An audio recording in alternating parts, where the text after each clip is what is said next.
हर bill में हाथ नहीं डालने का, सब में चूहा नहीं होता है, किसी किसी में सांप भी होता है। अगर आपको अरे वाह, ये हुई ना बात। कितना बड़ा काम कर दिया भाई कैरी मिनाटी से सॉरी बुलवा कर।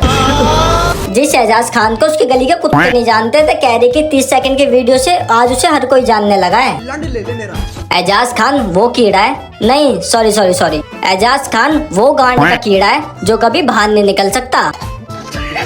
बिग बॉस के सेट पे जा रहा हूँ अभी, उधर एलवी यादव मिल सकता है। ये 2 बचका ने कल वीडियो बनाए थे, इनका लोकेशन सुबह से मांगा हूँ मैं, अभी तक दिया। अब इस गांड के कीड़े को कैरी की वीडियो से फेम क्या मिल गया? नहीं फेम नहीं मिला, नेगेटिव फेम क्या मिल गया। तो इसने सोचा ये तो बढ़िया है, अब और यूट्यूबर्स के नाम लेता हूँ जिससे मैं और लाइमलाइट में आऊंगा। बात तो सही है। ये तो वाला काम कर रहा है जो थोड़े दिनों पहले रजत दलाल कर रहा था। लोकेशन भेज, लोकेशन भेज, लोकेशन का जोमेटो की डिलीवरी करेगा।